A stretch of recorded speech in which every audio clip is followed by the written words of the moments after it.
sure Tony and Roxanne didn't count on having so many talented singers here tonight. We have several people slated to give toasts this evening, and I'll introduce them as the supper goes on. But please, if anyone not slated feels like making a toast, then by all means, please stand and be heard. I'd like to take this opportunity to introduce John Baldwin from Sydney Coal Railway and Logistics to give a toast and say a few words.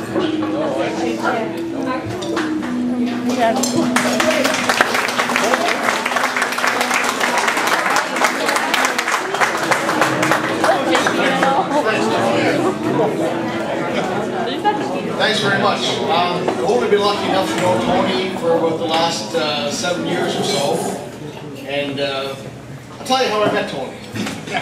We were looking for a accountant at our place of work, and we put an ad in the paper. And we had several people come in and put in their applications and drop off resumes and whatnot.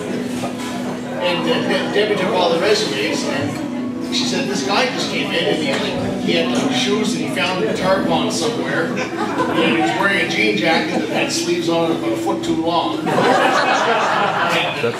don't know what he wants, but anyway, we looked at his resume. He was very highly qualified. So we got him in for an interview.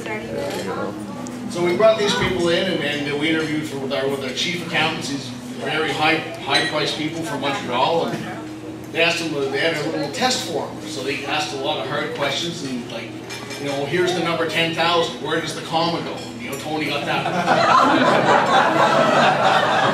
And they gave a big list of numbers and added up all the numbers, and then Tony got, yeah, 16. Yeah, that's the right answer.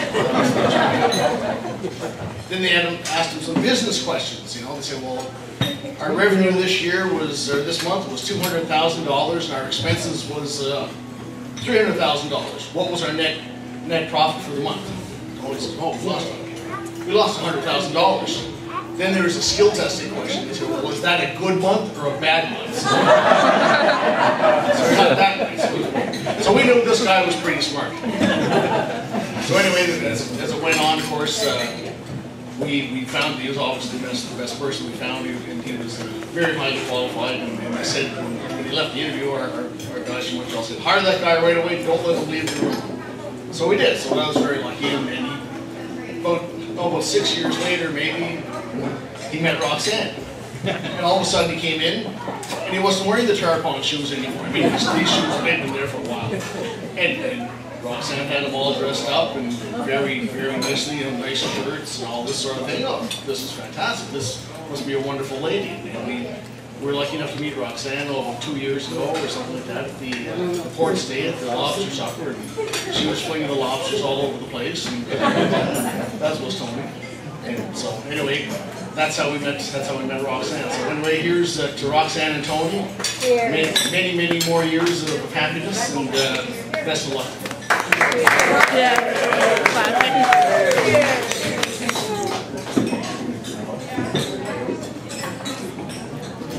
That's only tidbits. Scale back.